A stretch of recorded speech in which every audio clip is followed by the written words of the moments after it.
God, indivisible, with liberty and justice for all.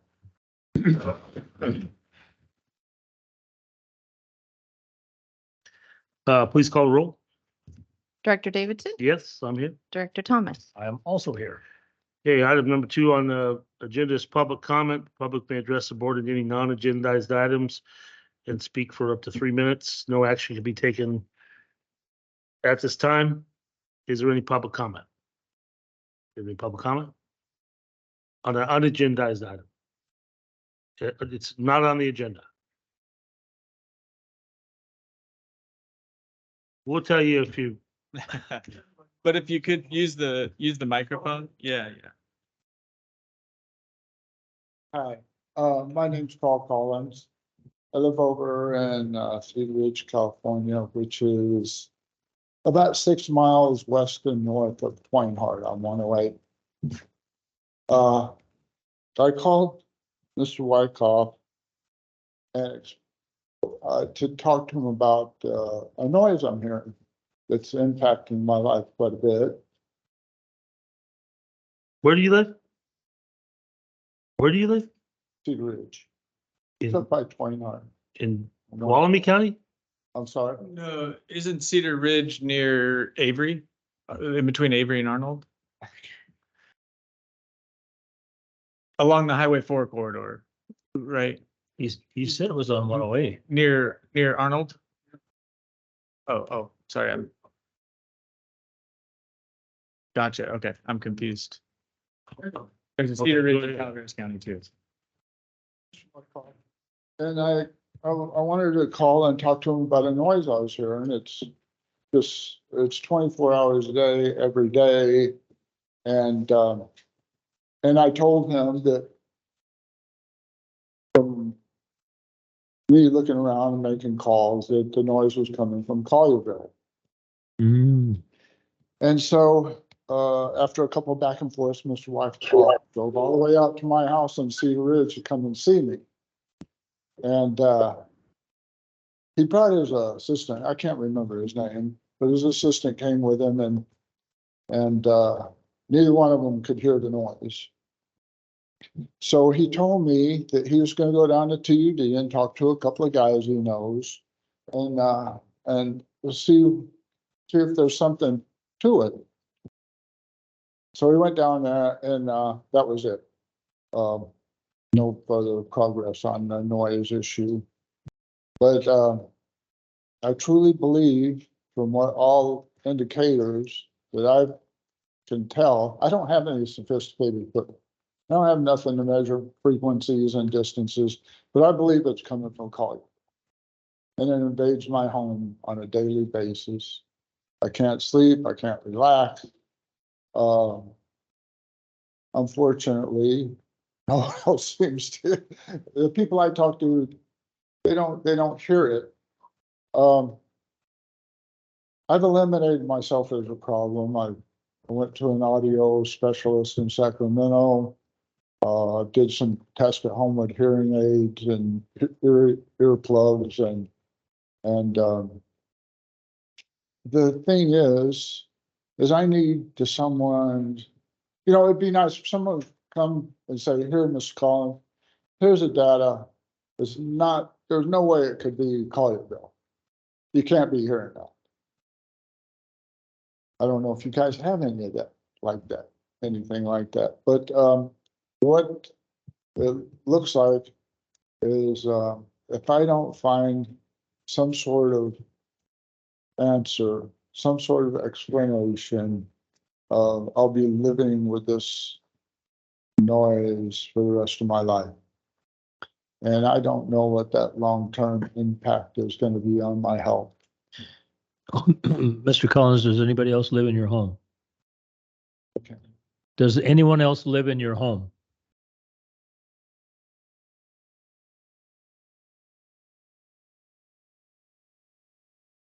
No. Do you live in your home alone? Okay. Oh, okay. So this is what we were talking about before. Since this is not on the agenda for today's meeting, we'll follow up with you and get back to you on your questions. But Just be sure to leave your contact information and we'll I think Damon research has it it. further. Damon has it, so we'll follow up and get back to you on the question.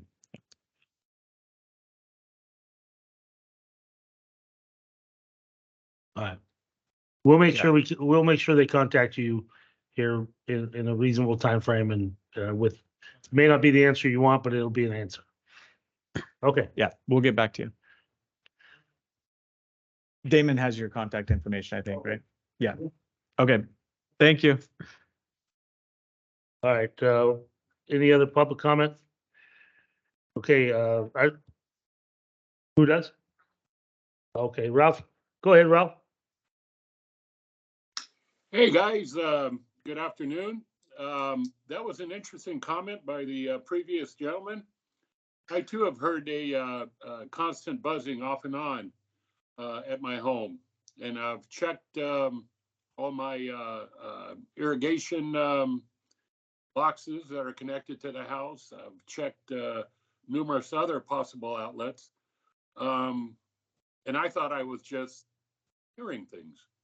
But the gentleman did bring up a interesting question, and my thought is, being that I'm right next door to your Kiva pump station, I don't know if that's something to do with your system or your emergency systems or whatever. But I just thought I'd throw my 2 cents out there. Personally, I would do some more investigation on my own before I'd bring it to the board. But I just thought the previous gentleman's comments were valid. Whether or not it is CCWD equipment is another thing. And I'm going to pursue and just take my home out of the equation and before I continue on. But yeah, it's a constant hum. And it varies in frequency. It will go up, it will go down. It's quite interesting. Anyway, that's my 2 cents, and I'll keep you guys abreast of what I find out. Thank right. you very much. Okay, is that it? Thank you then. Okay, now is anybody else public comment? Okay, we'll move on to approval of minutes for November 2nd. Move for approval. Second, all in favor, say aye. Aye. Okay, the approval of minutes are approved. New business proposed professional service agreement with Lansted Consulting for as-needed grant administration.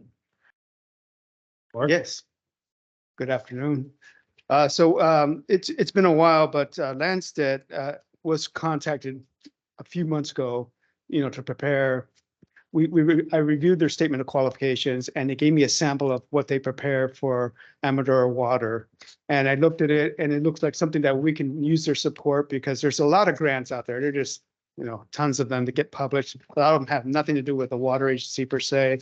So we needed kind of that first approach where somebody takes up the listing of grants that are coming out of the state and out of the feds and out of local agencies as well, and kind of screen those for us to see which ones are kind of feasible, which ones should you chase. And so working with Lansted, I asked them, well, can you prepare like a screened report that would be brought to our attention bi-monthly, and so that we can take a look at it and internally review whether this grant is an option for us in terms of funding for our projects. And so I had them prepare, after reviewing their SOQ, I had them prepare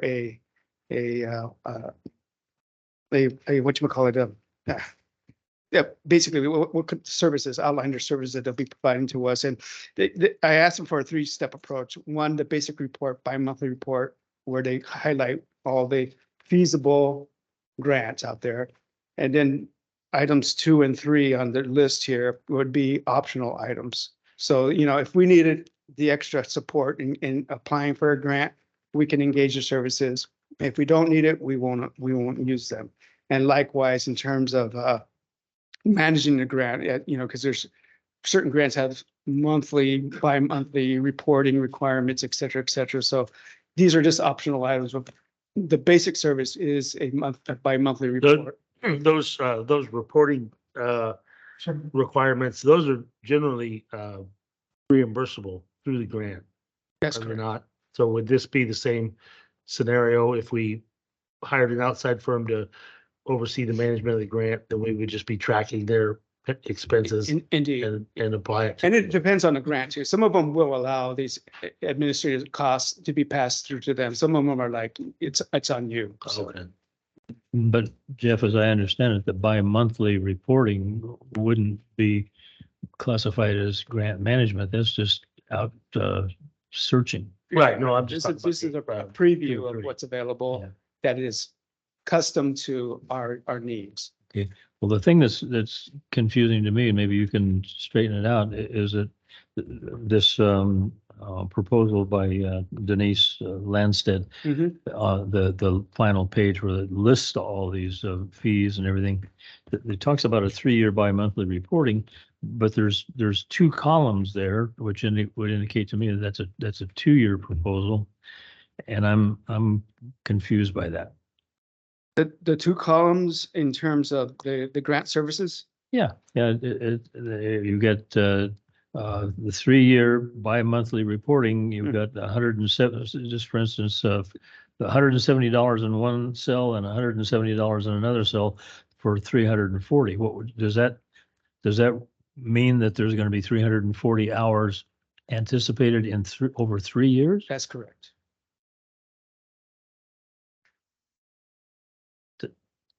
Is that clear to you that These are hours. These are Yeah, just I the number of know. hours multiplied by the hourly rate to give up the total. but is it going to be 170 hours per year or? No, this is a 3-year outlook.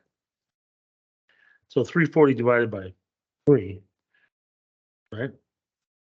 Is how many hours per year they're expecting? Yeah. So 113 Okay. hours. Right. Excuse me. So there's, Is that your stockbroker? that's apart from my background that I need, actually. Uh, So it's 10 hours every month is what they're talking about? It's bi-monthly. Every other month. Right, but I don't, the breakdown. Well, Oh, what yes. budget is this gonna be in? The engineering was, Yeah, so what we've looked at for this year, and because this is an effort that we've primarily done in-house, and we have had, successful track record when it comes to grants. But between being short-staffed in engineering and admin services and just the increased complexity of these funding agencies, we felt like this is a pretty cost-effective way to make sure we're not missing out on any funding opportunities and to make sure that we're finding the best possible fit for any project that we're pursuing. And we've received some positive feedback from another agency on the work product here. So it just gives us, I think, more confidence in knowing that we're not missing any possible sources of funding. Any additional work, if we wanted them to help prepare a grant application or administer, participate in grant administration, that would be a cost above. so we're looking at about 35 to $3,800 every other month. That That sounds about right. sounds about right. Yeah, the first year there's a startup cost, and then that sounds about right. Well, I mean, I just kind of broke it down, For 340 divided by 3, divided by 6, yeah. 18 hours. And it's not a 3-year $200 an hour. commitment necessarily. We could, if we're not satisfied with the services, we can terminate this contract sooner than that. What is the termination? I didn't research it in there. Is there? No, I don't think there'd It's- be any cost associated with It's that. it's just a standard termination. Yeah, Thank you for your services, but no thank you. right. I think considering there is a startup cost, I think, Yeah, it would be probably in our best interest to give it a year. And if after Yeah, I a year think we reevaluate and we're not pleased with what we're receiving, then, you know, we can terminate the contract at that point. I think for as far as budget impact goes, because of the staffing shortages in engineering department, we wouldn't need a budget adjustment for this year.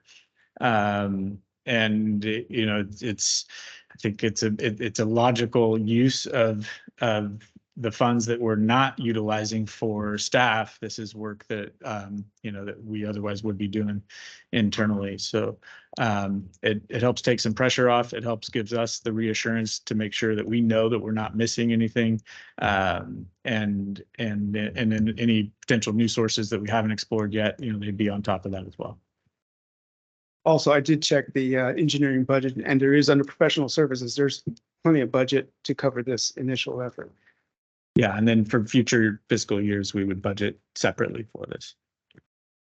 Okay, well, that was my, I was gonna express my anxiety about this being a locked in for 3 years thing. So if we can terminate or, The standard PSA has a termination clause that would cover termination. okay, No fault termination. No, I think it's worth a crack at it. It kind of checks one of the boxes of the people that are trying to get a grasp of what we do here. But I mean, if we, you know, because I think our staff is certainly competent at, once we identify these grants that we go after, I think we're definitely competent to follow through and make the application. So we don't need what I think is an archaic term anymore as a grant writer, but this seems to be kind of a filter, you know, a grant filter that'll give us the ones that, you know, and Right. hopefully they'll be also looking at, you know, if something's over prescribed or, you know, the actual chances of getting it just because it fits the boxes. If it's, you know, if there's no money in the pool, you know, we don't want to be chasing. So I hope they understand that. No. Yeah, which is that was a part of my very, question. very relevant point, considering Yeah. the state of the state's budget and the federal budget. Both, we're seeing funding agencies pull back from grants, unfortunately. So, Yeah. yeah, we want to make sure we're going after the grants that have the highest, not only that we're not missing anything, but we're going after the ones with the highest probability of success. Right. Okay. You have any other comments? would they have, Mia O'Connell on their speed dial? I mean, she, I think. I think we would facilitate that. Yeah. Yeah, by all Sure. means. okay. Yeah, I think you're asking for us to make a recommendation to board to, It's just informational. I mean, you know, we're kind of approaching it this way, and if there's any issues that you want us to address prior to engaging their services. Does this even have to go to the board? Is it- Not necessarily. We wanted to check in with this committee and the board on it. But no, it doesn't. I think that they would like to be made aware of it. Yeah. I think it's something that are certainly a majority, if not all the board members would like to see. And again, it's another one of those things that our critics have been misunderstanding, but regardless, this does kind of check that box. That ensures that we're making, you know, the biggest and best effort to seek these grants. So I think the board would like to be aware of it. I don't know that it needs action, but it probably would be a good information item to put before the board. Agreed. So why don't we do that at the second meeting in Yeah, I- January, and I then have it. we'll hold off. The already prepared for our second board meeting. Okay, sounds good. so you were confident that we were gonna look with favor on us? Yes. We were I prepared. always tell people not to say too much. When things are going your way, you just need to be quiet. No, that was in case we needed to override your feedback. All right, Alrighty, thank you. I think you have our endorsement. Okay, Oh. Francisco, Yes, sir. go ahead, public comment. Yes, sir. I didn't hear anything about what you all consider success of this effort. I don't hear any, hey, this is the criteria we're going in with, and this is the criteria we're going to make a decision to keep going or stop. Usually when you're committing funds like that, it's a good idea to get that settled before you run into it and say, well, gee, we thought we were going to get 20, we only got 4, and we thought we were going to get 4 good ones, but we only got 1, and you know, we blew with this. That's one concern. The other concern is this is the kind of skill set that, you know, you really want to have in-house, and I know you don't have the staff, but I don't hear anything talking about how the new folks that you're hiring are gonna take over this thing in the next year rather than wait for year 2 or 3. Do you have any response to either of those? I don't have any response right now. I mean, we don't, yeah, we haven't developed, we're not entering into the contract just yet. So we don't have specific criteria as to what would be success or not after, you know, we take a year to evaluate. But, you know, this is a capability that we have in-house. I think we've demonstrated that. It's just at this point, it's a question of bandwidth and then also possibly expanding our reach. But if we reach a point where we don't feel like we need staff augmentation on this issue, then yeah, we can revisit that. We're not locked in again to this contract. Did I hear you say earlier that this group has worked with Amador County successfully? Yes. Yes. What's been the duration of their involvement with Amador? It's been, I've been talking to Larry about this for quite some time, actually. So we first approached this a year ago, I think, at this point. And I think they were still relatively new to them, but I'll touch base with them and I can confirm that for you exactly, but year or two, I would say. Okay. Yeah, I think, to Francisco's point, I think we definitely, I mean, I thought I kind of did articulate what I thought was the importance. It is basically is a filtering mechanism to make our staff focus on the priorities that are fundable. Correct. And those fundable, you can't put a monetary number on that stuff because we don't know what the state and federal government is going to put out there for us to apply for. So you can't just put a dollar figure out there. But what we'll have to do is make sure that staff is looking at this list that I'm expecting these people to bring forward, and then to make a decision. Well, I would have caught those. We're already catching all those. If we're already catching everything that they do within 6 months, then we need to have a conversation with them about, hey, we're already, we have the capability to do what you've done so far. Is there something more you can do? Otherwise, we'll split ways. Mm-hmm. So I think that's just going to have to be something we'll have to.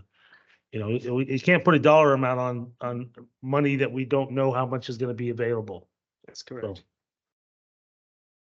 Anything further, Francisco? Or? That'll work as a first cut. Thank you. Okay, thank you. All right. Anything further? Nope. All right, thank you. Thank you. Okay, discussion on proposal. Oh, I'm sorry. Are we at Master Meter Meadowmont Shopping Center? Sam.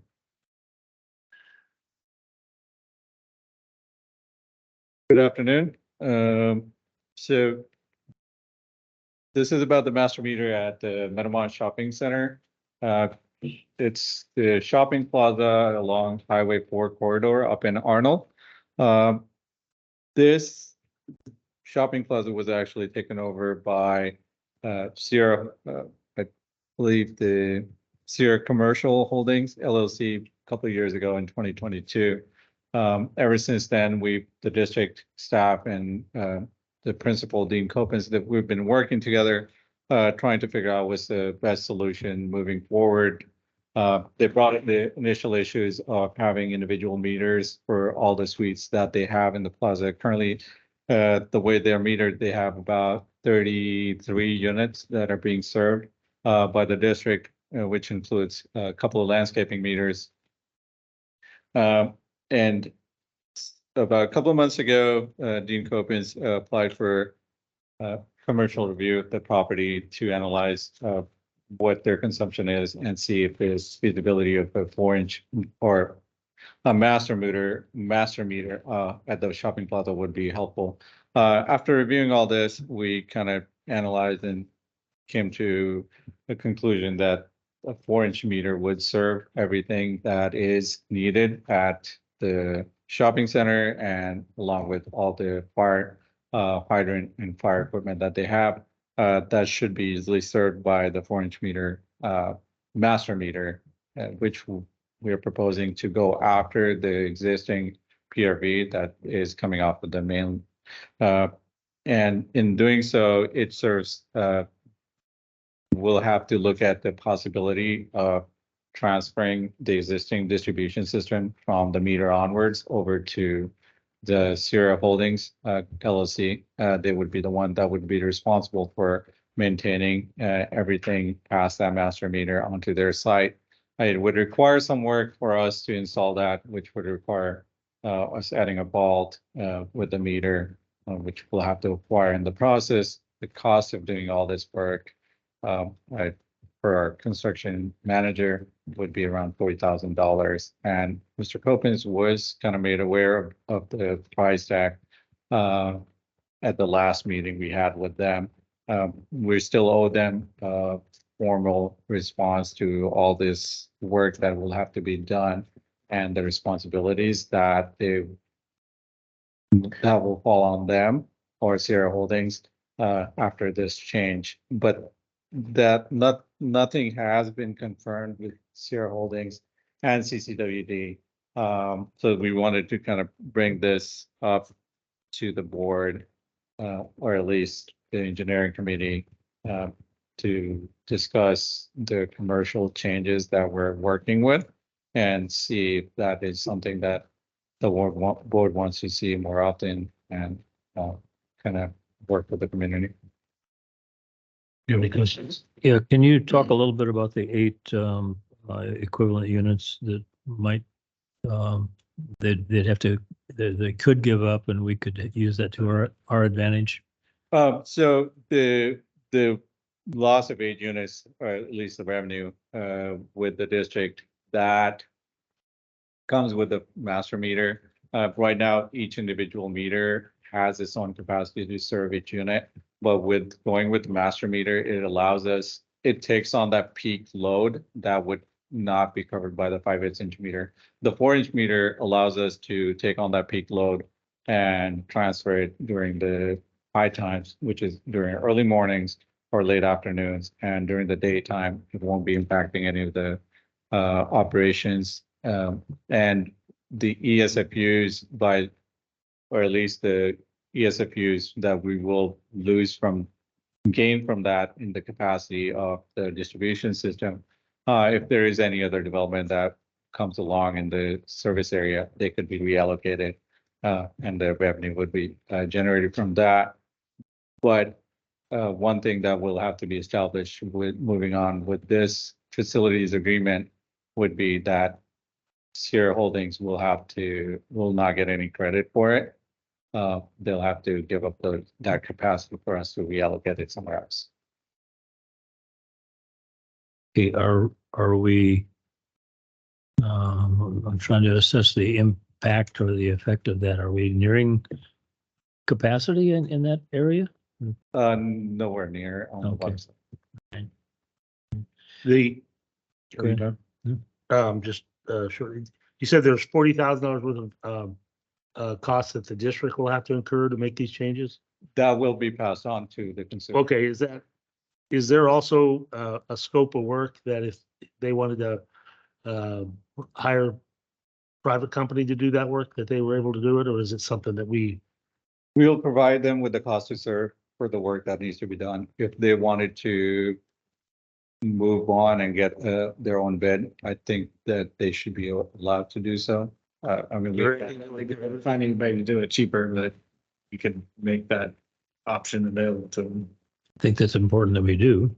It can't be perceived by them as that we're trying to put ourselves in a position to take advantage of the situation. So, Well, we're not making any money off of it. It's just. no, I understand that. It's just, I think that if there's if we came up with a number, we have a scope of work. If it can be done by a private contractor and they want to do it and they can jump through all the hoops necessary, then just like any other project that we have, they ought to have a private option if it is doable. That makes sense? yeah. But I Sam, mean, I think what they'll, $40,000 does not go very far. It's sad to say, but I'm sure that, most likely that they'll find that it's in their best interest to have us do it and have us you know, own it and Right. and all that. So, but at least I'd like to see those options available. Yeah, I mean, the 4-inch meter alone costs about $10,000 along with the vault and the lid. Yeah. Now, what's the status here? This is just water. Yes, correct? sir. You got a paragraph in here talking about our master or our sewer, existing sewer code is outdated. What are we doing to update the sewer code and will this reduction have an impact on their sewer fees down the road? Are we working toward that? So that is one big factor for us to revise the sewer code. Sewer code is just changing 1 or 2 paragraphs. It's not gonna cut it for us. It's a little bit more extensive than that. And so that's why the district, at least the engineering department, is taking on the sewer code. We will be bringing up some recommendations in the future, which will be presented to the engineering committee, so we can get in line with what other utilities are doing and make it fair across the border for everybody. Okay. At least in the commercial side. All right. Is there any sense that making this what it looks like a kind of a concession on our part that we've got policy that says that this hasn't been possible in the past? Is this precedent setting for future commercial development? They And existing. well, and existing, but I can see where it is going to be fairly expensive for these guys to take on changing this over. But for a new development, it would be the logical thing to do, in my mind, to start with a master meter. So are we going to have to reinvent the wheel for the next commercial application that said, no, you can't do that. You got to put individual meters or what? So the way the current policy is, it gives the option for the commercial owners to, at least the commercial property owners, to choose between master meters or individual meters.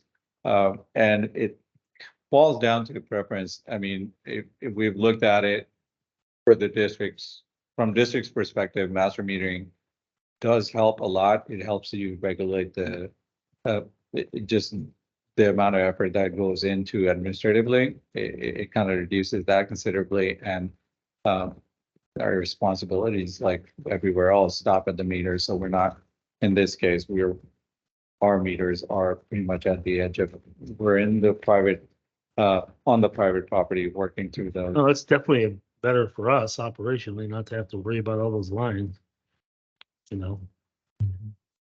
Yeah, I don't think there's necessarily a departure in policy. It's this is it's how the development was originally built. And then, I think it's a fairly unique situation to have the developer switch after construction, but it's something we'll be open to in any situation. Well, I just remember the controversy that was brought here on the Cosmic Court situation where the property owner took it upon themselves. They took out a permit and they eliminated 3 meters and it, to coin a phrase, it got them in hot water with us. But if we did have a more, I don't know, just a more friendly policy that would allow that, it's just state it. If you want to change to a master meter, just come and ask for it. Rather than being told, well, you can't do that in hindsight. Anyway, Well, most historically up here, most of the commercial strip malls and stuff that have been developed are not big corporate where they have, tenants lined up. They open up these spaces and they just pray somebody moves in, and so that while there may be a pizza parlor or real estate office or something there, for the most part, they don't know who's going to be there. And it changes so dramatically over time. It's just, I hope we come up with something on the sewer side that recognizes that unless a business is going to open, just because somebody builds a building right away, doesn't mean it's going to be occupied right away. And to charge them $300,000 or $400,000 for a sewer capacity fee is really, punitive. because they're not gonna connect up that way, or they certainly haven't historically in Calaveras County. You know, we don't get those fully occupied developments, you know, and when we do, we can recognize it as such, but when we get somebody that wants to put in a strip center or some sort of a development, you know, there's so little commercial development in our county. You know, we need to be, you know, we need to understand the fact that to charge them another $400,000 for a capacity fee and then $5,000 or $6,000 a month for unoccupied properties isn't gonna help us any. You know, it's What they do is roll up their plans and go somewhere else. yeah, right. So anyway, I think we're both in agreement that this is what we want. Yeah, we wanted to give you an update at this point. I think we're still, as Sam mentioned, working with the property owner, and then it'll ultimately be up to them to decide if they want to go this route. You know, there's trade-offs either way. And so we're working with them to make sure they have all the information they need to make a decision. And I think we have another meeting set up in a few weeks with them, so we'll keep working on it. Well, I just think, you know, consolidating these meters has got to be a positive thing for our guys in the field that has to manage all of them. So I mean, I think that whenever we can do this, you know, and it's economically fair, I want to try to do that. Yeah, most of the time, it seems like the master meter makes sense, just because coming from the peak flows, you can get more flow out of a master meter or a bigger meter than an individual size meter. Yeah, and we'll be bringing back further discussion about updating the sewer policy as it applies to this, but also, you know, much bigger update. Because also For an overhaul. if a landlord wants to, he can do his own metering beyond our meters. You know, if he has a high volume tenant, you know, he's welcome to have his own little. Right. You It's know. common for a master meter for the owner to sub meter beyond that, so they Yeah. can bill their tenants appropriately. Right. So. Okay. Anything else? I've been thinking about how to express my opinion about having this item on our agenda, but let me do something here.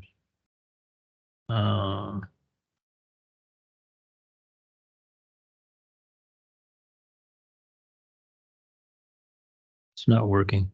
Anyway, I had an excerpt of the Hallelujah chorus that thank you for bringing this. I appreciate it. I can't believe you just didn't stand up and sing it. I could have, but that would have been gilding the lily.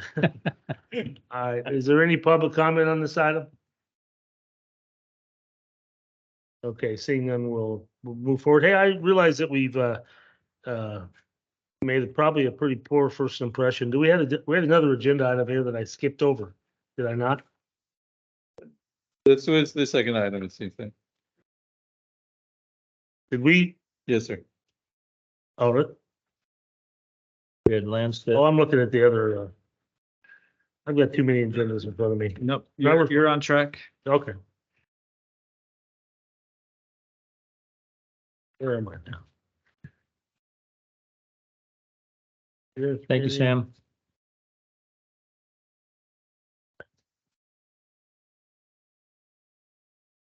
Find my way. But Krosno. Okay, yeah, discussion proposal from Crosno Construction for rehabilitation of genuine water treatment plant Clearwell. Kevin? Good afternoon. So Crosno Construction, they're currently working as our tank contractor on the Copperopolis project. So they're rehabilitating the tank B and also the existing clear well. So we have another project on our CIP list. It's for the Jane Lake clear well number 2. And this tank's in poor condition, it has holes in the roof. The roof needs to be raised up and needs to be recoated. So this scope of work is pretty much identical to the work that Crosno is currently doing under TNS Construction on our Copperopolis project. So we went to Crosno to request a proposal to the same scope of work at our Jane Lynn water treatment plant. So in we analyzed their cost proposal and proportionally the cost is the same as they're charging on the job in Copperopolis. So we thought it'd be a good fit to kind of move this project ahead by providing the contract to Crosno Construction to rehabilitate this tank. So currently the budget that we have in the CIP is based on just recoating that tank. But as we dug into the project a little bit deeper, the tank also needs, the walls need to be raised up for the sloshing effect for if there's an earthquake. It's similar that we did to the existing Clearwell #1 project when we had that years ago. We raised the roof there. So this would be the same, raising the roof. And also Crosno is kind of unique because they provide a bent plate tank design that's superior for corrosion in the future. They actually bend the plate to make the rafters out of the roof plates. And so that avoids the corrosion problem that we currently have there with the I-beam construction, because there's a lot of concealed areas where the corrosion can happen. So the proposal also includes additional money, or we're also going to request additional money on these rehabilitation projects. There's always issues that you come about once you open the tank up. There's some visible rust on the shell of the tank, and we don't know what the condition of the floor is exactly, except for this, what we can see in the diving pictures. They're almost 5 years old now. So there might be some additional repairs that need to be done once the tank's blasted of the existing coating. And then also, I want to put a forced air ventilation system in the tank that our crews could install after the tank has been rehabilitated. So that would force the air out, so you don't get that chlorine gas sitting in the area above the water surface. And this tank would also get additional ventilation around the perimeter of the tank, along with a spiral staircase, new handrail, and all the purposes that go along with it. So that's kind of where we're at with that, and I wanted to see what the engineering committee felt about moving this along to the board for approval. You mentioned that the roof would have to be raised, but what that entails is putting another band of metal material on top of the existing, and then that would in and of itself raise the roof. Yeah, so you cut the rafters off, and then you'd there's an angle at the top has to be cut off, and then they would put a new like 8-inch sheet around the outside, and then put a new top angle on, and then the roof. Are they anticipating that all it would take is raising those walls 8 inches to comply with the sloshing? Yeah, that would it'd be 8 inches. That would, because there's, I think, about 8 inches or 10 inches of freeboard there right now. We need about 18 inches total.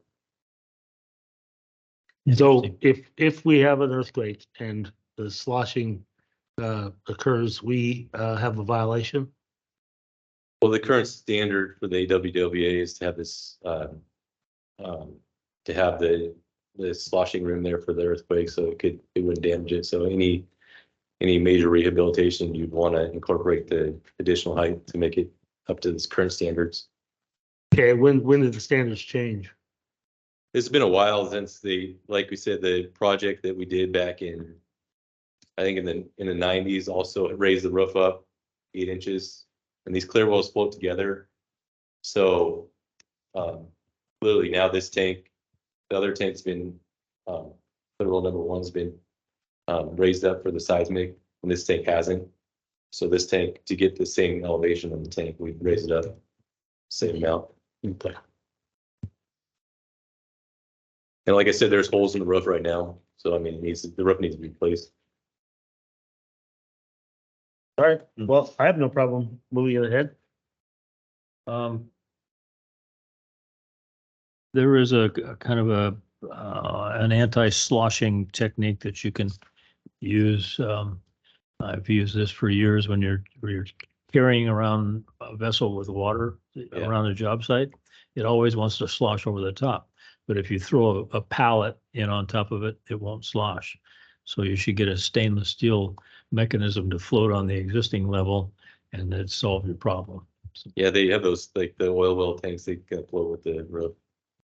So Yeah, I've seen that before, but I don't know if We used that's to put really, like wood stakes in there, so it wouldn't. Yeah. we're doing the same thing on the copper clear wells. We're raising for the same reason. If this falls into the category of something that must be done, you budgeted 350 to just paint the tank. We're adding another million. Yeah, we're adding another 500,000. That would cover this work, and then also buying the forced air system, doing the electrical for that, and then also making any of the repairs that need to be made on the floor and the walls.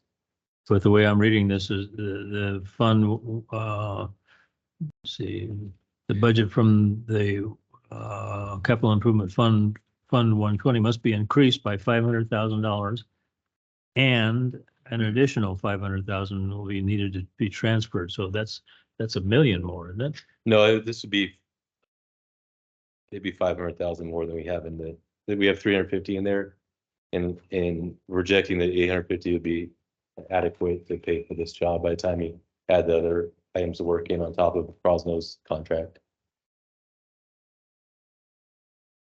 If the wording's not exactly correct, I'll get back. Jeff helped me with this, so I'll work with him before it goes to the board to make sure it's more clear. Okay, so it definitely is, you don't need two chunks of 500,000 each, you just need one. Yeah. Yeah, just one. Okay, one. all right. I'm okay with it. Okay, thank you. Are you okay? Yep. Okay, good. Public comments. Ralph, go ahead. Public comment, Well, Ralph? I'm not okay with this. Giving a rubber stamp to $500,000 change order is unacceptable. First, $500,000, you need to put this out to bid. And then who inspected the tank for relocation? Wasn't there any, did you inspect the whole tank? Was this a surprise, or was this a known entity that this would be happening down the road? Brings into question Crosno and their inspection of the project, and possibly knowing that this would be coming down the line, and then giving a lump sum change order. You need to have them break it down almost to like a bid item. It actually is in the agenda package. It is. Well, I'm looking at it, but there's no monies assigned to the items. Okay, Oh, I see what you're saying. right. yeah. All right. So this is So- in the existing contract, we have it's the same line item that we had in the copper item. The rehabilitation is one lump sum. If you take the proportional size of this tank versus the proportional size of that, the cost is almost exactly proportional to the cost we're getting there. There was 4 bidders on the project in copper, and Crosno was a listed low bidder on all the proposals. We talked with the general contractor on the job in copper, and they were substantially lower than any other bidder on that project there. And that was a recent bid. So, I mean, to take it out to bid, it's going to cost a lot of money and a lot of time. And obviously this project is really too small to get the best value out of bidding this individually. If we wait to bid it, we'd want to bid it with 4 or 5 other tanks that we have on the rehabilitation program right now. So we get the best value by bidding them all together. But because this job can be done with our other job in copper, that's 4 tanks, I think we're getting our best value, and we don't have to create a full set of bid ready specifications. So we're getting better value by being able to piggyback on those. So we recently bid a very similar project. This was the low bidder by substantially low bidder. They're performing well over in Copperopolis. Correct, and they offer a better product than a lot of other ones do. A lot of the tank manufacturers do. They're with the bend plate roof design. Yeah, the bidding was just a few months ago. I think I applaud our engineering department and Kevin for taking this approach to a tank that is much needed. It needs a lot of attention, and Jenny Lind is as soon as we can find a cost-effective way to do it, and that's what they've done here. So I think, I understand your concerns, Ralph, but this, I think they've demonstrated a very competitive price here, and I think this is the most cost-effective way for us to address a high priority tank, much sooner than we otherwise would be able to, and for less money than we otherwise would be able to. What part of this don't you guys understand where Krosno's price was substantially less than all other tank contractors for the Copper Cove bid? Doesn't that raise a flag? What were the other costs to the for the tank rehab to these general contractors? That raises a huge flag in the bid process.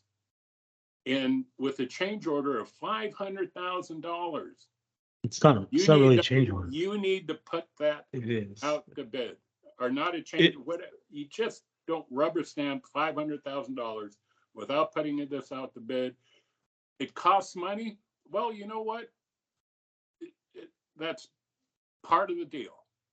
I wouldn't view this as a rubber stamp, because they were subject to a competitive bidding process, and we evaluated those bids to make sure that they met our standards and they met our needs. There's nothing, they weren't the low bidder because they cut corners or because we're not getting the product that we need. They're the low bidder because they were the most competitive. They were the most competitive contractor. And we wouldn't have accepted the bid if it wasn't for the fact that, we evaluated it and it met all of our standards and all of our requirements. And, in working with them currently, it's working out well. How is the submittal process going along? It's going on great. We already got all the submittals for the tanks. So they're working on the footings right now at B Tank. So we got the footing designs all done, and they're excavating the clear well in Copperopolis. So they're moving along very aggressively, and Are they? and they have a really good reputation in the industry. I understand. Are they offering any changes to the original plans and specifications? No, there's no changes that on that project, that any substantial changes at all. They've actually And they're bidding the specification. yeah, this specification they bid is the same exact work item they're doing in Copperopolis. Well, that's what I'm talking about, Copperopolis. Right. Because So this to me, this is a very logical extension of the work they're already doing for us, and it's a very cost-effective way for us to address another problematic tank. Again, who does the okay, going back to the Jenny Lind tank, why wasn't the roof checked, and why weren't the other items checked in order to cover this in the original estimate? Is there any responsibility falling to the district regarding that they missed this? They missed. So when we did the initial proposals, we got quotes for rehabilitation just based on the bid, just the kind of a cost for all our tanks, and that's what we based our CIP on. But once you dig into these and you start walking the tanks in more detail, when you go to do the preliminary design for these tanks, you find issues. I mean, tanks are, and there might be more issues like we stated before. Once you get inside these tanks, there can be some stuff you can't see on the tank inspections that are done every 5 years with the divers. So this has been 4 years since we've done a tank inspection on this particular tank. It's due up for the 5-year video inspection this year, but yeah, our operators won't even walk on the roof anymore. It's so your inspection for this bid is 4 years old. No, we inspected the tank this year. That's why we did the CIP, and then we came to do this project, and we realized that there's, it's completely rusted out around the top vent. And then we opened the hatch and did some more inspections, and then also the issue with we took elevations on the water versus the existing tank, and we discovered that the roof needs to be raised too, based on the elevations. I mean, we've had these tank rehab on our agendas for quite some time. Oh, and we're going to continue having them. That's why I think when we have an opportunity like this to address a tank that needs attention in a cost-effective manner, I think it's I think it's, again, kudos to the engineering team for jumping on it.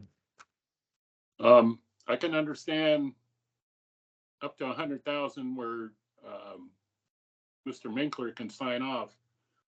But, a $500,000 change order. Is this a change order?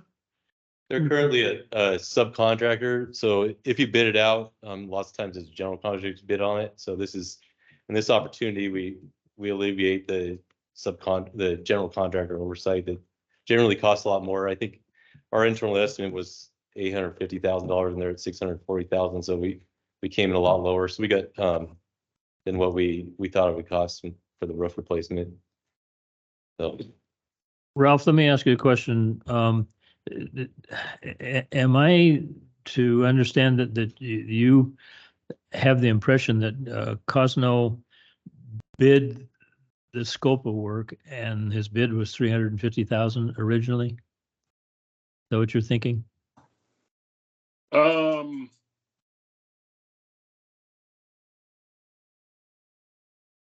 Well, let's just say I that read that's not the case. The budgeted cost for Jenny Lynn Clearwell 2 is 350,000. that was budgeted based on cost just is blasting and 170. repainting. That was just, say it again, blasting. and Sandblasting and repainting, that was the cost from. That was like really a third of the scope of work that we're gonna get accomplished. So this isn't, It's not a change order like you're thinking, like they missed some steps. They bid a third of the work that's gonna be entailed. And what we've decided is that we'd like them to do the entire rehab. I don't even think you're misstating it, because the 350 was just an internal estimate. That was the internal estimate based on numbers that we okay. received from painters for like just the Yeah. rehabs, you Yeah. know. That was just our estimate. They hadn't bid it at all. Right. Yeah, that was their square footage price for Okay. painting. So they didn't bid it. Crosno didn't. This is the first time they ever looked at this. So I can understand your concerns based on a misunderstanding, Ralph, but I think this It's is a not a prudent thing. misunderstanding, Ross. It's $500,000 that need to be put out to bid. You 5 people up there don't qualify. This put a was put out to proposal- bid. You 5 people up there don't qualify to put out a proposal for $500,000. Yeah, actually, yeah, we do. Yeah, by the voters. Well, there you go. Do you have anything further, Ralph? Well, obviously not. I mean, we're happy to give you a more detailed description of their scope of work and the difference between the original plan to just rehab and paint it. And now, I mean, we can certainly provide that. This is going to come before the board, right? It will, and yeah, we'd be happy to provide more. Yeah. So let's get more detail. Sit down and talk about it, Ralph. We'd be happy to talk through it, Yeah. because I think this is a very prudent course of action, but it does require So board approval. Is this coming to the board tomorrow? No, No. The 24th, I think, is what we got. Or the 24th? No, but I think it for Ralph's sake and for whoever else might have questions, you know, I would be nice to have the original description of what we estimated, and we hadn't put it out to bid, and then to actually see a comparison of what we're actually getting, the complete project being done. So people can see that we're really are talking about, you know, apples versus grapes. You know, Okay. absolutely. is that satisfying? Will that be helpful, Ralph? Yeah.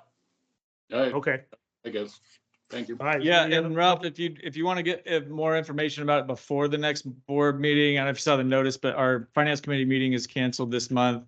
But feel free to reach out and we'd be happy to talk it over with you. I'm reaching out. All right, thank you. Okay, Francisco, go ahead. Yeah, I'm wondering how we got to an internal of 350. I know that you only looked at a limited scope of relining the tank. How is it that the conditions that are clearly not a couple of months old, but several months old, got missed in the initial look? Because, you know, I'm a little bit with Ralph in that something that's more than the original, you know, I understand the scope changes, but how did we miss and how can we prevent getting these little surprises? These are not little small surprises. You know, every CIP dollar that we need to come up with is costing our ratepayers, as you know. And you know, to keep increasing the CIP impact is in the wrong direction. I don't think that this is a surprise to anybody. I mean, I We think have a this lot- is just it's an opportunity to put a project higher on the priority list that is a priority already. We have many priorities out there that aren't becoming fulfilled because, you know, we don't have all the funds to do everything that we want. And when staff can come up and find an opportunity to parlay on similar work, I think that is how we shuffle the deck sometimes. You know, whether it's a grant opportunity or it's availability of products or whatever. This is something that's common to the district. We shuffle the deck. There are, what was the CIP list? $200 million worth of projects. None of them are a surprise. They're not a surprise. It's just a matter of how staff can be inventive as to how we fund some of these things. So I wouldn't characterize this as being any bit of a surprise. Well, I think that's part of the problem is that this isn't a surprise, but somebody that's, you know, out here trying to look at your process and trying to understand your process and understanding that you all do these inspections every 4 years and now finding out that the roof, you can't even walk on the roof. That's not a 3-month thing. That's not a 2-day thing. That's a year's thing. So how is it that when we did our looky round, we decided that all we're going to do is reline it? Where was the look-see to see, how about everything else? What, are we sure that that's the full scope of the thing? In this case, you know, now with the second look, we got to spend a ton more money. than We have would like 10 had we more. take- We have like 10 more tanks that were taken off of CIP this last year that are falling apart in this district. I mean, this is the tip of the iceberg on these work. I mean, there's so many, and a lot of stuff you won't be able to see till you drain the tank. I mean, a video camera underwater is difficult to see. There's so much sediment in the bottom of these tanks, you can't see what's down there a lot of times. And, you know, I mean, tank rehabs are really difficult. I mean, we were looking at the ones, you know, Sawmill tank up in Arnold. It's a massive tank. There's 8 different ways to skin the cat there. You can build a second tank next to it. You can lower that tank and rehab it. I mean, there's just so many different options. You can do aluminum roofs, you know, and we're trying to analyze these jobs for the cheapest, most effective way to finish this work I mean, with the way Crosno bid this work and the prices we're getting, it seems like an opportunity that we can't pass up. All right, anything further, Francisco?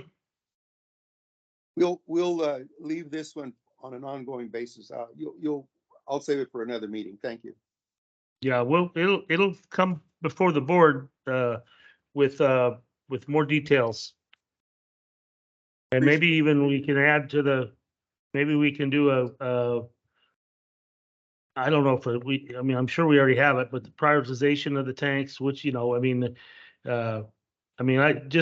anybody who says that we haven't been talking about tank rehab over the course of the last 18 months has not been paying attention to the district. We have been talking about it. It's a big priority of ours, and there is not enough money to fix them all right now. Is that an accurate statement? That's Got it. That's an accurate statement, yeah. I know we got $90 million waiting out there on top of the 85 we're already on the books for. I understand. And much more than that, probably. It doesn't make it go away just because it's not comfortable. How long ago was that $350,000 estimate created? We received it earlier this year from Raider Painting, gave us a price on painting, and Okay. it was right around 350 for the inside outside. So if you ask for a request for a proposal from a painting contractor, it is not surprising that he didn't point out to you that the roof needed to be replaced. And the other thing, if you don't take the roof off, you have to cut a big hole in the side of the tank to get the equipment in there. So taking the roof off is the best solution. That way you don't have to, you still have to pay to have the the roof, this sidewall re-welded back on. So if you take the roof off, then you get the equipment on top. So that's another cost that wasn't included in Raiders price. Yeah, like but painting, so. the roof will have quite a bit of salvage value. All right. So anyway, we'll move this on to the full board for further discussion with more information as requested by public comments. Does that satisfy everybody? Any more public comment? I'm satisfied with that. Okay, Francisco, are you hand up still? I thought I put it down, sorry. I'm good. Okay, thank you. All right. We're good on that one? Okay, the next one is service transmission request variance, West Point.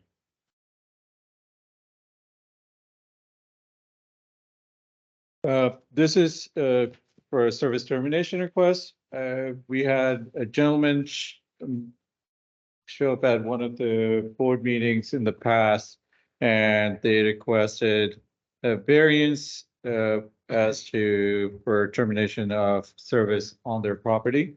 Currently served by our water in West Point, but our termination policy does not allow us to serve services on a property that is already developed. This one is developed. They have an existing house on it with all the appurtenances. And so the initial request was for a variance on that aspect, that they're not using any district water or water from CCWD since they have an existing well on the property for their domestic water use. But the variance policy that the district has requires a deposit of $3,500 along with the variance request form that needs to be filled out and submitted to the district for district to pursue any of these requests. Upon knowing about the costs and the fees associated with that variance request, that the owner requested that they be provided variance on the variance for that fee that is in the variance policy. I know I'm saying variance too many times. So it kind of creates a loop requiring the staff to bring it to board's attention to, since this is not something that we do on a daily basis, the variance policy exists and it's fairly new. It was put in place with the deposit in mind for the staff to track the time and on any of the costs that this staff would incur dealing with such requests that come in front of the board and be presented to the board with our recommendations. But in this case, since the owner is requesting a variance on the variance, On the fee for the variance. at least for the fee for the variance, yes. Which is not a fee, it's more of a deposit, since the $3,500 is a deposit. If the fees or the costs incurred by the district are less than $3,500, then whatever the difference is, they will be returned those funds. Okay, would a variance request always end up for board consideration? As per the policy that we have attached here, and it has to be processed by the general manager. It has to be approved by general manager to be sent out to the full board. Okay, But it does go to the board. Yes, sir. Yeah. but I can't recall more than, I don't know, I've been on the board for 6 years now or so, and I don't think that I've seen one or two variances in the whole time. Do you recall variance requests coming up? I have always opposed the variance policy. We don't have a variance policy. Well, we didn't have one until you guys passed it. What do you want an award? Well, a pat on the back. where I'm going with this is just to try to see if I can dig for an estimate about how much time has been consumed on a typical variance request, or maybe there's no typical variance request, but $3,500 seems like a quite an excessive amount of money for in-house analysis. Just saying. I'm sure that 3,500 probably will not be used all the way, but in a request like this, there's a variance for the fees that's coming along. But then the other issue is with the initial request of termination of the service on a structure, on a land that's fully developed and it's in the midst of our service area and is being served by us. Go ahead. Well, I have a couple things. I don't want to get into what's going to be studied by the variance request.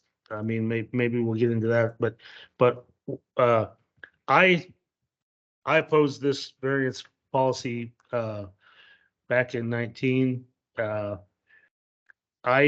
I wonder why, because, and one of the reasons, and I'm not sure if I can remember why I opposed it back then. I've never supported the variance policy. I think we should change our regulations as opposed to have a variance to any policy. If there's going to be an exception, we need to change it for everybody. And that's kind of what I want to do here, because I don't see any reason. And I talked to Russ about this earlier. If this man has a working well on his property and puts in a anti-siphon device, he could have both facilities working at his property, correct? They currently do. They do. Okay, so then why can't we just let him disconnect the service and use his well? I mean, how does that harm the district? So the only, right, so that's why the termination of service policy that we have right now doesn't allow improved lots to terminate service, to disconnect from the district. So if we were to, so the two options we have, if we want to allow that, would be either the variance route or an amendment to that policy, meaning that the policy in this case, that's gonna, we have to be careful, obviously, the language that we use there and how, thinking through the implications of that. Well, yeah, but I mean, it's not the implications. I mean, while many people may think it's a great idea to go drill a well, and then not have to pay the bi-monthly fees. The reality of that is there is not going to be a flood of wells drilled in our neighborhood. It's just not likely. I actually, it's been a while. I can't remember the dates, but on some property I drilled a 600-foot hole. And it wasn't a well until I drilled another 20 feet, but, and that property owner, I mean, I sold that house. I never put the well into use, but he did. And he put an anti-siphon device out there. And I don't know if he ever, I mean, I know he's still connected. I believe the anti-siphon device is still there. I drive by it, but we allowed both to occur. Why wouldn't we allow them to disconnect? Yeah, they wouldn't. Right, the backflow is if it's still connected. So if it was, But it could, if it was Yeah, disconnected, if the separate. meter was taken out, that wouldn't be the issue. Then he would just be, right, it would, I mean, as far as the potential harm to our district, it would be better if he's got an active well. We don't know how the pipes are connected. I know it's not likely that against our pressure that the contaminated well would somehow get in our system. That's not a real threat, is it? it's possible. It's possible, but it is especially if it's more in the scenario. only possible if it's connected. If it's not connected, Oh, right. then it's If not it's possible. connected, right. If we have a main break and that's where the bigger threat is, not normal operating conditions, but if there's a Well, leak well, that. My breaks that recommendation water on this thing, we could talk about, but in regards to this, and I don't know if timing, how big of a timing is an issue, but I believe that if a person has an active well on their house or decides to drill their own well, which I'm absolutely not suggesting that to anybody. It's 20-something $1,000 and it's hit or miss. You never know in Calaveras County where you're going to hit water. But, and if the power goes out, your water goes out. There's a lot of reasons to be hooked up to the CCWD, but I have no problem letting people do this. And if the board can change it with an amendment to this policy, I'd prefer to do that, and it won't cost this person or the next person anything. Okay, we'll take a look at that and bring it back. Is that, I Work? agree, yeah. So just for clarification, Director Davidson, from when you're saying disconnect, there's a capacity issue that is associated with each unit. So that is also part of the termination policy that we currently have. So if they were to give up on that, I think all that is, stays intact. I don't, if somebody wants to abandon the system, because part of the capacity fees pays for the treatment plant, the monthly fees pay for the distribution, maintenance, the facilities repair. If you're not playing in that game, I believe you lose your spot. Okay. I mean, because it is an ongoing, it is not a one-time fee. The rules change, pipes need to be fixed, pumps break. That's what your monthly rates pay for. So if you're not in that game, then, you lose your capacity fee. If you want to come back in, you come back in at whatever the going cost is. I think people recognize that. That makes sense? Is that clear enough?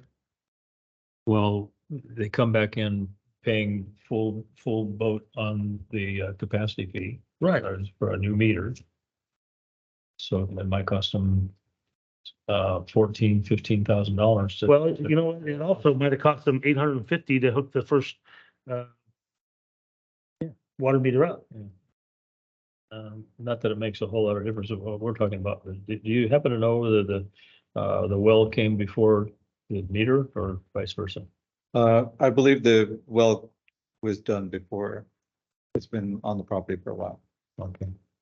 Well, at least before this owner came. The only thing I wonder about is if what responsibility we have, because we have nothing to do with wells in Calaveras County, with the exception of our own in Wallace Lake Estates. It's a county. Yeah. I mean, is there any liability for us? I mean, we don't know if that well is. Yeah, I mean, we would definitely, in these cases, if we were to go this route, we would definitely want to be very clear with the property owner that there might be risk associated with the water quality, and that's beyond our control, and they're taking on that responsibility. Yeah, I would just want to make sure that we make that clear.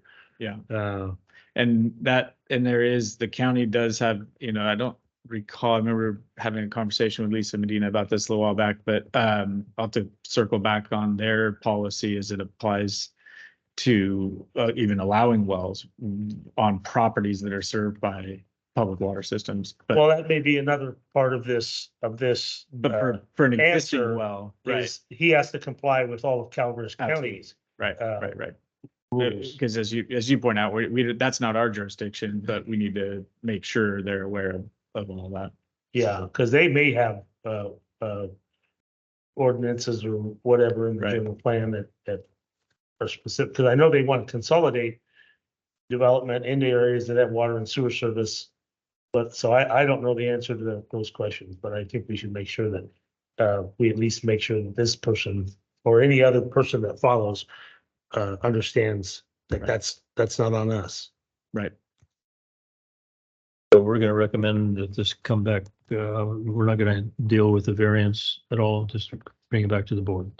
Well, in regards to I mean, it's really up to this.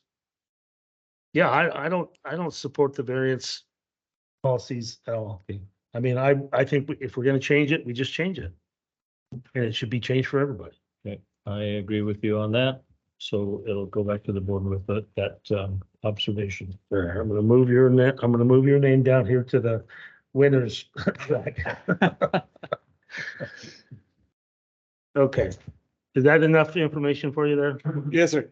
Is there any public comment? Hands up, no, but no. Okay, thank you. All righty then. Okay, capital improvement updates.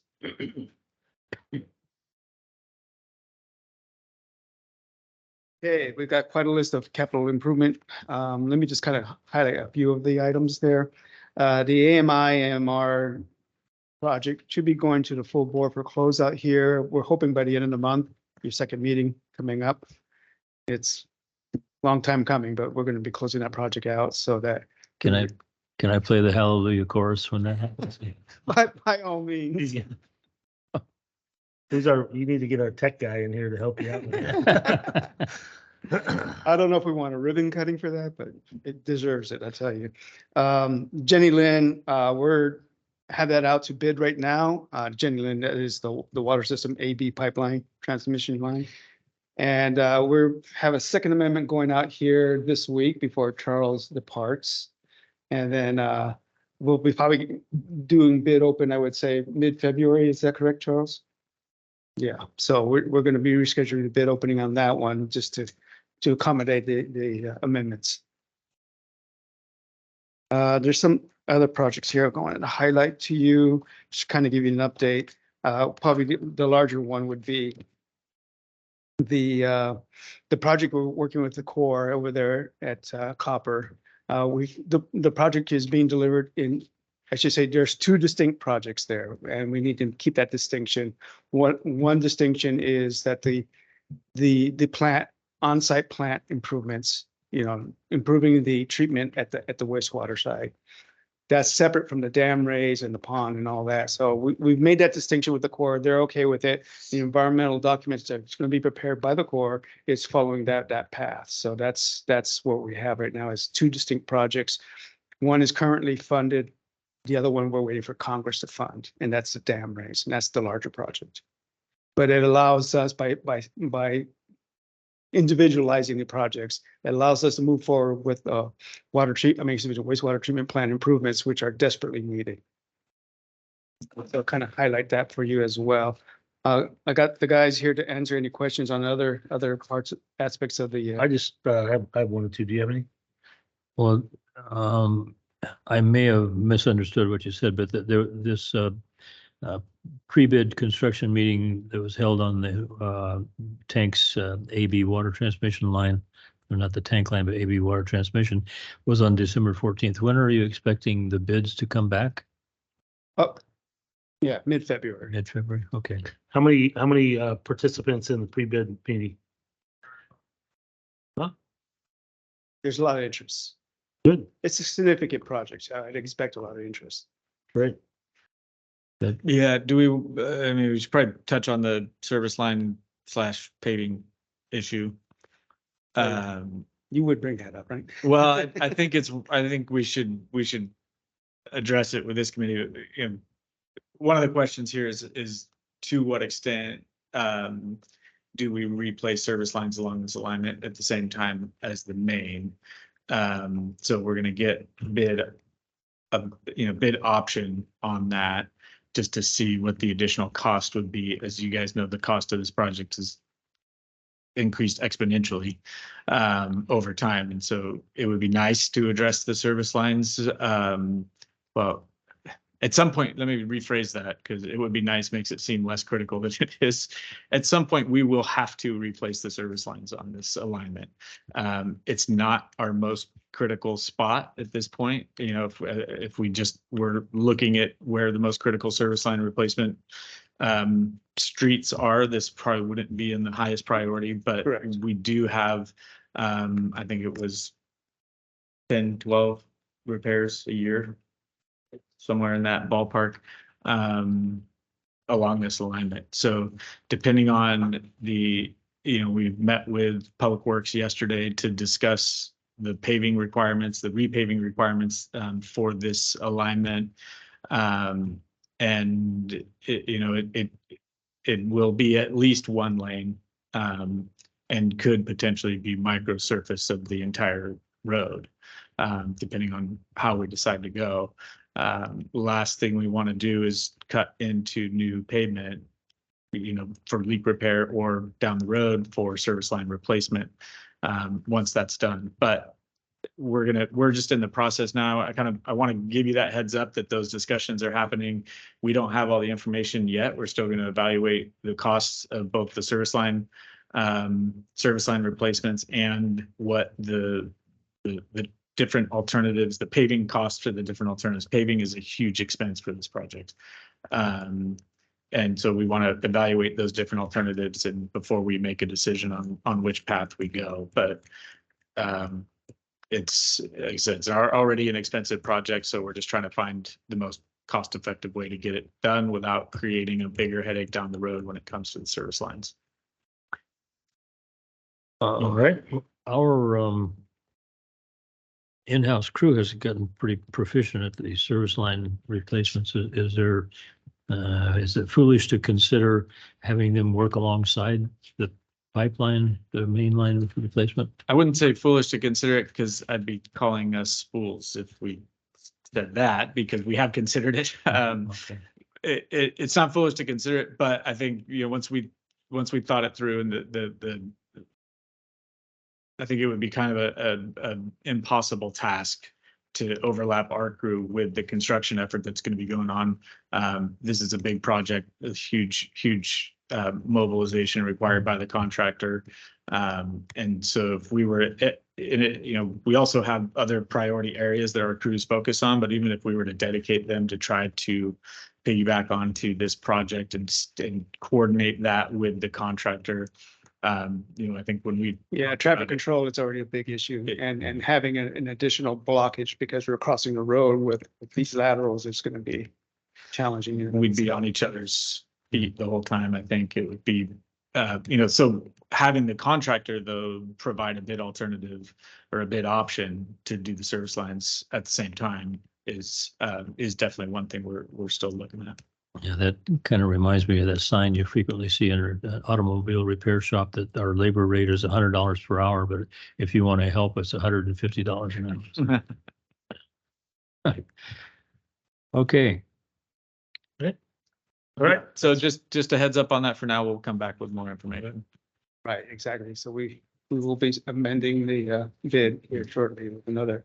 Oh, I was going to ask, there was TNS on that pre-bid walk?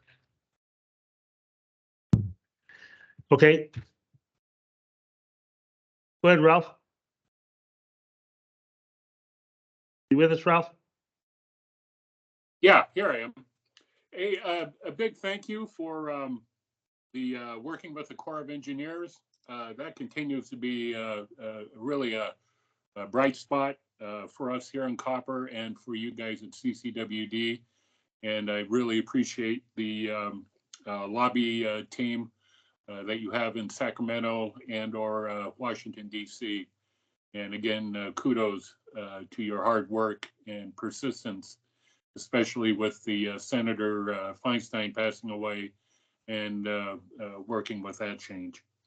I appreciate that. I'm curious about this proposal for an alternate bid item of replacing services. If you can educate me real quick, is this the services you're replacing? Are they on the line that you'll be putting out of commission? No, the line, the pipeline project is to not replace, but augment the Add to. distribution. Yeah, add to. Yeah, so the existing line will not be taken out of service. This will add a dedicated transmission line. Oh, I get it.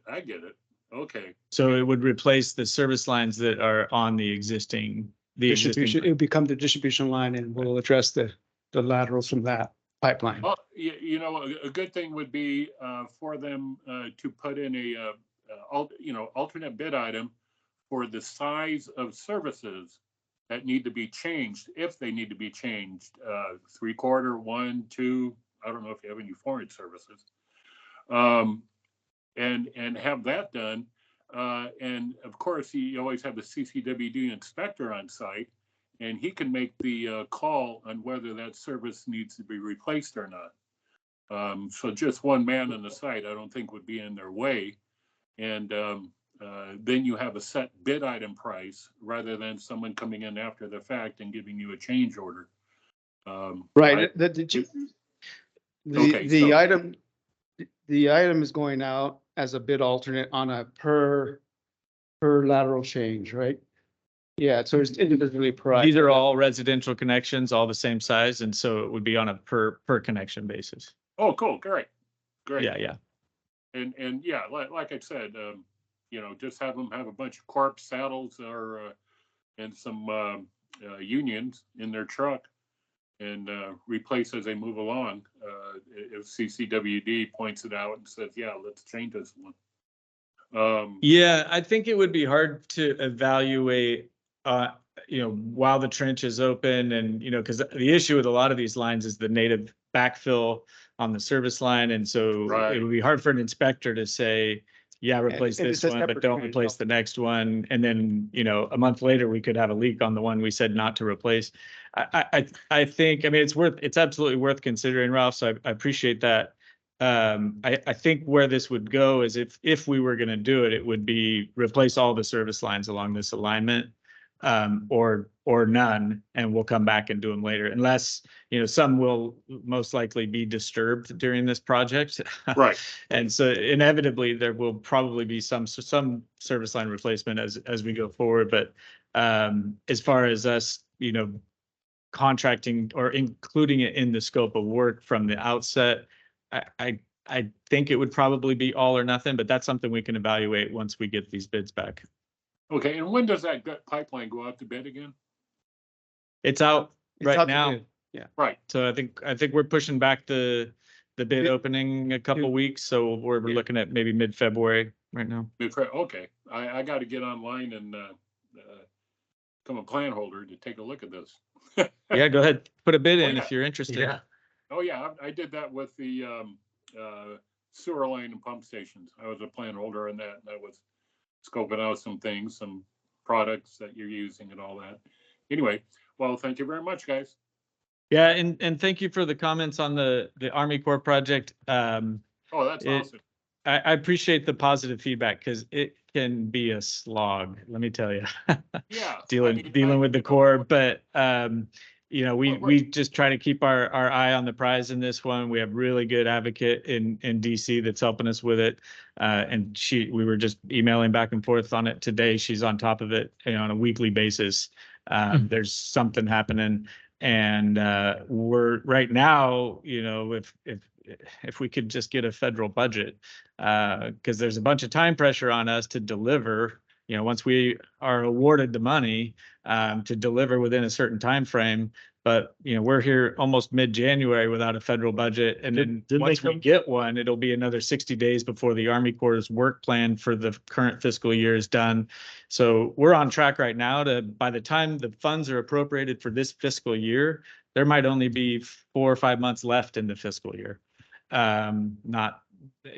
So I won't go off on a rant about federal government fiscal management at this point, but it does kind of put us in a bind. So we're just hoping for a federal budget as quickly as possible. And then, but we're doing everything on our front to move it forward as quickly as we can and bring in as much funding as we can. Yeah, and I try to give out as many attaboys as constructive criticisms.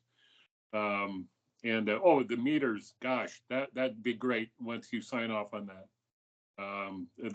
What a great project and a great addition to your system to track our water.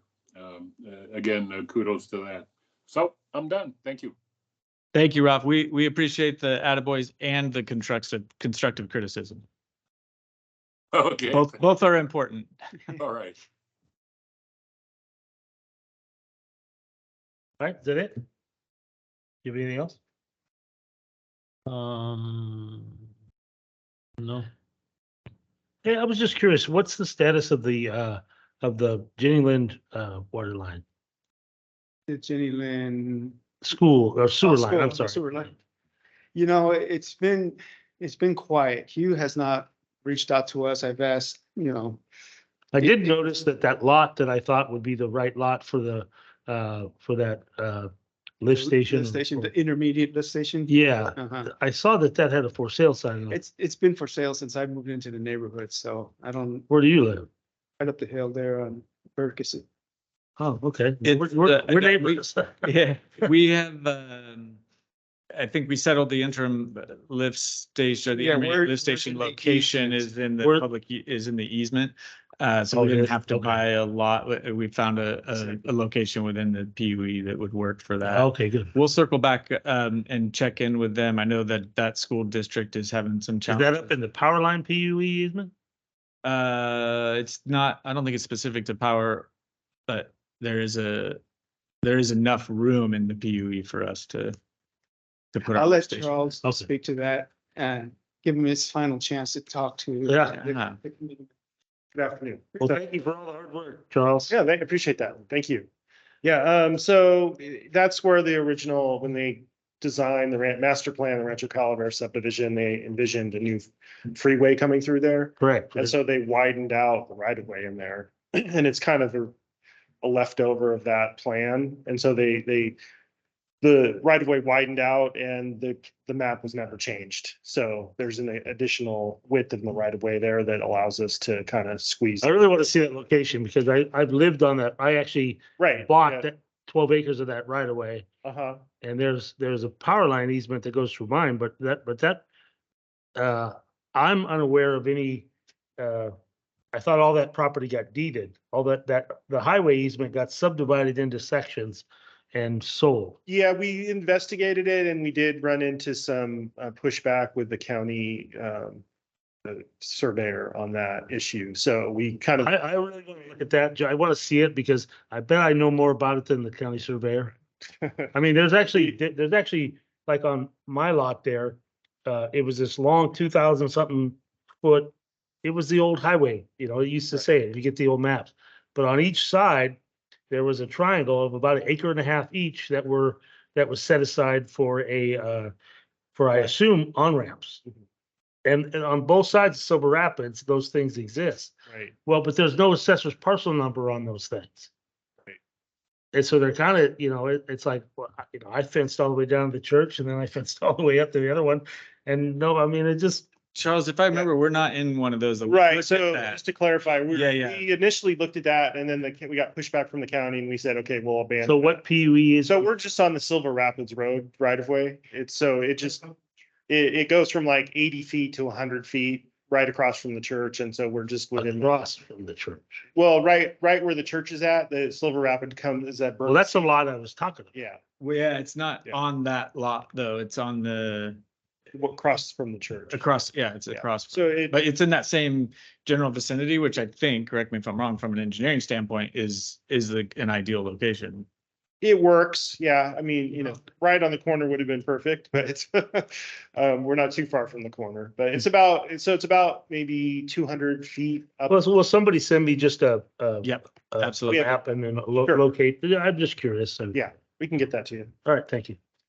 Yeah, and then one other project I think we wanted to touch base on, Jared just gave me the proverbial kick under the table, was just this scheduling delays in the Copper Cove Lift Station improvement project. So I don't know, Jared, do you want to touch on that? The short of it is we were hoping to be past some of the bigger traffic impacts prior to the busy summer season out there. And unfortunately, due to supply chain issues, it doesn't look like that's going to happen. Yesterday, we were notified from our contractor that they're experiencing supply chain issues for electrical equipment. And our electrical equipment is not due to be delivered now until May of 2024. Problem with that lies of being in Poker Flat during their prime season. There's nothing in the contract that says we can't work in there, but trying to play nice with all the parties involved of just letting you guys know that this thing is not going to probably meet the contract days. I don't have a problem with it at all. But we will be in touch now that we have an updated I'm gonna schedule, because have- we were pushing back I'll on be this fine. quite a bit. I'm gonna have my phone forwarded to you. We let our displeasure known and we pushed on the contractor to push on their contractor as much as possible to expedite this. And, there's things that are beyond our control though. So we'll be in touch with Poker Flat HOA to work with them and coordinate on it. But this is a big project. These are big holes that we're digging out there. All right. Any other good news? Yeah, I wanted. One thing I was asked is the color selection for the tanks in Oh, yeah. Copperopolis. We have I don't know if you guys want to be involved in the color selection, but we can pick what colors we want to put the clear Well, wells. I do for sure. Yeah. Yeah. So we're looking at, Do you have a dart, yeah, dart set? so there's I think in copper, we've generally gone with sort of the tan, yeah, it's a neutral blend in as much as possible. So anyway. On the past, we've gone with the green blend in with the forest approach. I think in copper, the tan is what we've done. So I think we'll probably stick with that unless there's feedback. Unless there's other feedback from the board. Just, as I recall, there was a lady named Betsy Duncan that I years ago gave her the responsibility to pick the color of the tank that they were gonna paint up there. Use the same color. Hell, we'll blame it on Betsy. Yeah, I think we should probably yeah, go so for we have a, consistency. the tank A, I think is white, and then we were talking, other options are like a light blue, because the tanks on top of the hill, and down low it gets brown, but I think the Jenny Lind tank is light blue, isn't it? yeah. Did you select that? I made them put Valley Springs on it, but I don't remember selecting the color, but I think that's, Skyline or Gasline, one of the two. Okay, we'll go with that.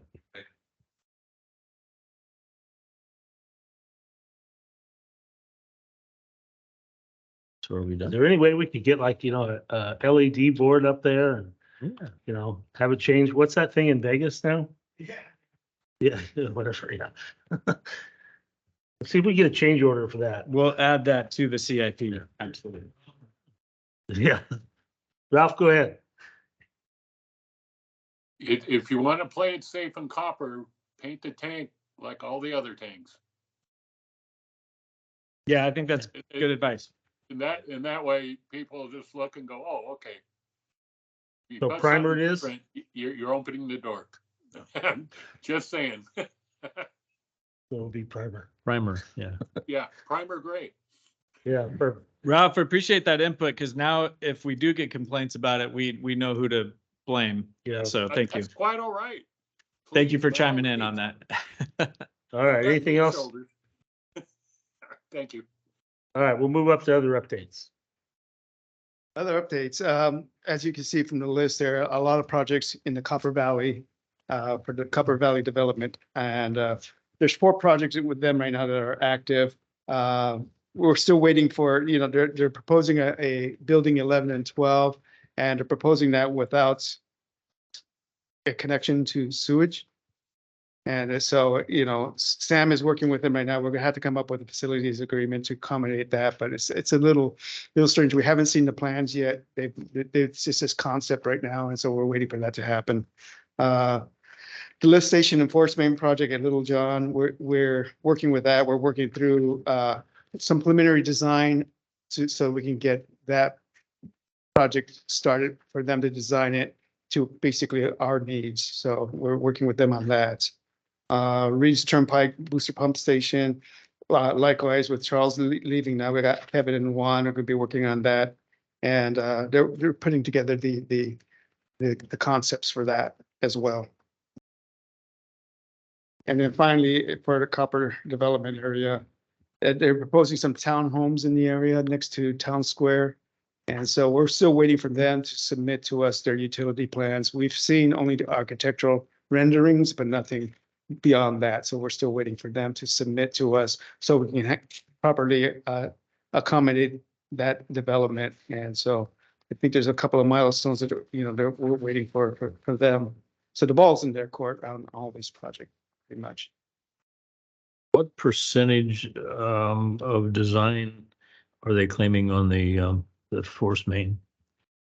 There's It's less than that. Yeah. And there's still some pipe route issues that we need, we were addressing with them. Well, it's been theoretical 50% for 2 years now. What, It's, do they put one line per month on the paper or what? Charles, won't you come up?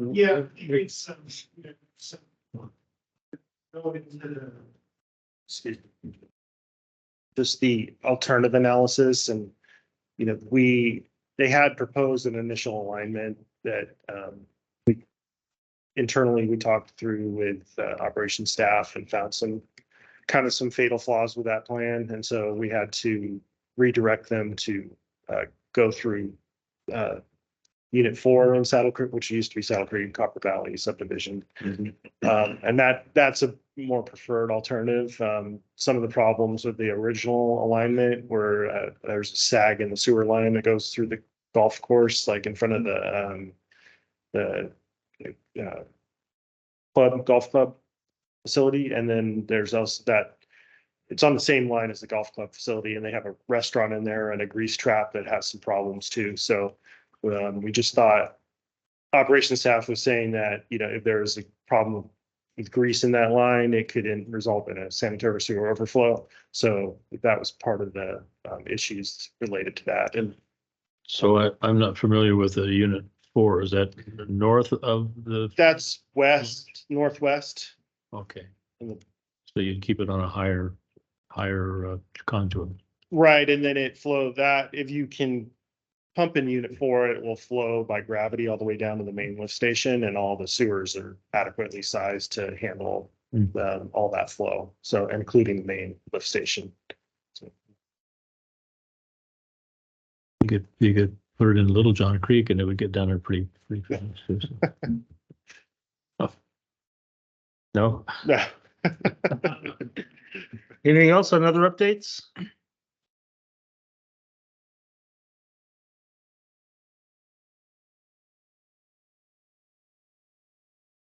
So, General manager? wait a minute. Did you talk about LGI? What's going on? There's. Yeah, I can talk about that, sure. Sure. LGI, we're still waiting for them. They owe us a couple of technical memorandums on that. One of them addressing the environmental issues involved with upsizing the pipeline next to the creek, in the creek kind of area. And there's constructability issues as well. So that'll be the second technical memorandum that they need to provide to the district so that we can pretty much guide them to another alternative alignment, which would be a force main along I can't remember the name of the road there. Silver Vista del Lago. So we're looking at that as being the preferred alternative right now, putting a force main in Vista del Lago, going under Highway 26 and getting it into a manhole that's further downstream so that it can flow down to the lift station.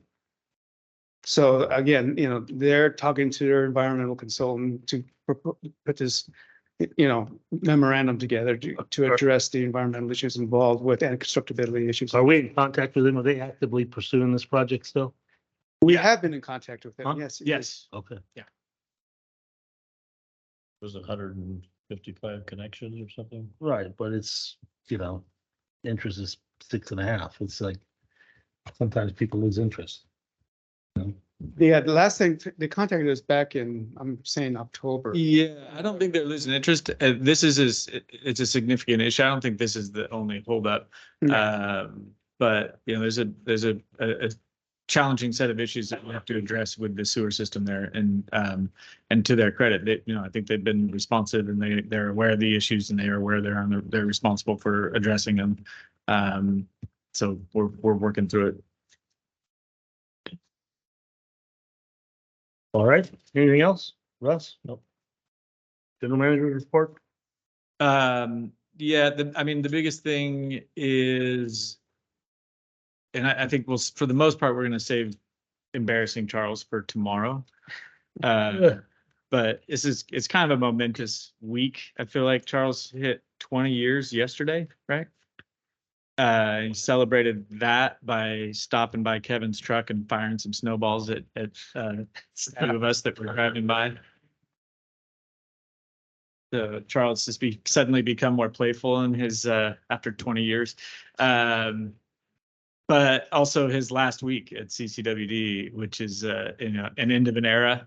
And And so we're gonna recognize that a couple of times this week, including at the board meeting tomorrow. But your last engineering committee meeting, Charles, you wanna take any shots at the committee or the? Be careful if you're thinking about entering the private sector. I'm just Yeah. gonna throw that out there. No, yeah, it's, I've been, I'll save some of this for tomorrow's board meeting, but yeah, just been a pleasure to work with the committee and, Jeff, you've been on the committee the entire time. So. Crazy. Wow. I didn't But- realize that. That's But, amazing. yeah, no, I appreciate all your, support and comments over the years and Terrific. direction. So thank you. Well, it's been great to have you. You leave a lot of projects out there that definitely you made your mark on the county. I mean, it's funny, people don't, a lot of people work in something where they can't drive by something and say, I had a part to do that. And most of your stuff is underground, which is kind of, it's not like me when I drive the kids around and say, oh, I built that building, And you're like, hey, well, is that pipeline under there? That's true. Very true. But we know it's there. We know Yeah, no, there. it's, they're important things for the county. and Yeah. You had a great part of it, so we appreciate it. Thank you very much. Always, a lot of memories here. So that's great. Thank you. Well, we appreciate your work. And then we're actively recruiting for another engineer. And just like last time, I think that's going to take some time. But we're trying to expedite that. And we have a new engineering coordinator that will be starting in a couple weeks, I think. So we are very excited about that. And I think as far as engineering goes, thank you guys for all the hard work that goes into all of this. Engineering staff are very busy these days, but appreciate it, guys. And yeah, Just out of curiosity, when my son Mason was in over the summer with Hensel Phelps, there were several engineers that were doing internships with Hensel Phelps that were living in the same situation he was. There was one gal from Missouri or something, but her specialty was sanitation project. yeah. Do we ever think about perhaps getting some of these interns summer intern job? Do we ever think about that at that level? I mean, I know we do it kind of at the ground level, but have we ever thought about bringing somebody on? Yeah, it would, I mean, we can definitely kick that around. I think it would be a bit tough for us to accommodate, we're not really big enough to be a training ground necessarily for somebody that's at that level, but I don't know, Mark, if you. Yeah, and engineers, once they graduate, they're not looking for internships. They're looking for a job. No, these kids that have not graduated. Right, yeah. So Yeah. I would look to maybe someone like Juan going to our ASCE meetings up in SAC and talking to some SAC State, juniors, sophomores. Obviously you have to. Well, my son's the president of one of those organizations. I mean, I could definitely get you guys.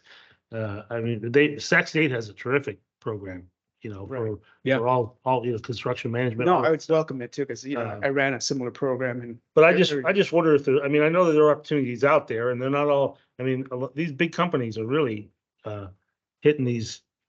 They have to. Local, Yeah. particularly out of SAC too, which is something I think we should, have our eye on because it's a better proximity. Yeah, absolutely. And Anyway, it's just a thought. we're kind of I don't know, getting more, I think, resourceful and innovative by necessity in our recruiting process when it comes to some of these positions that are hard to fill. And yeah, so we're trying to look everywhere. There was a phrase that was used a moment ago about preferred alternatives. Back in the days when I was wearing a planning commissioner's hat, the staff reports would very frequently have, staff recommendation. You could do it alternative A, B, or C. The preferred alternative, according to our staff, is C. Have you ever considered doing that for these types of you bring something to us that is considering a $500,000 increase in a budget item or something that, just kick it around, see if there's a way that you could soften the blow with another alternative that might not be as desirable, but just give the board something else to, another level to think about. Sure, absolutely. Yeah, I mean, I think that terminology is that's generally, you see that when you have a project that has to be approved subject to a CEQA analysis. And, alternatives analysis is required. The preferred alternative is analyzed in greater, and that's what gets carried forward into design. But generally, I think we do try to, evaluate alternatives, and provide a recommendation. But different terminology, I think. Yeah, we tend to use screening alternatives. We screen, various technical alternatives, see which one is, the best fit for the budget and for technically, which ones sound. Okay, well, it'd be a little bit of or significant departure from the way that things are presented or have been presented in the past, but Yeah. just let's try it, see if it gets any legs. Like some of these maintenance type projects, like rehabbing of a tank, there's not many alternatives there. There's maybe different alternatives in terms of how we approach this, whether we go with an existing contractor that's on site or whether we bid it out. And that's probably the only alternative analysis you would look at. I don't know, I thought that there was some advantage in some of those tanks up in Bertha's district, that it provided squirrel habitat inside the tank. Let's not get into that, please. Okay. It'll be a requirement for you know it. Yeah, no. Okay. All right, anything of substance left? Director's comments? Were you done, Mike? Yeah, I'm done. I would like to see that futire. Is Is that back? it's back. Oh, no, It made another appearance, so, Oh, man. but I don't have any other comments or suggestions. Okay, either do I. Meeting's adjourned. Thank you. Thank you.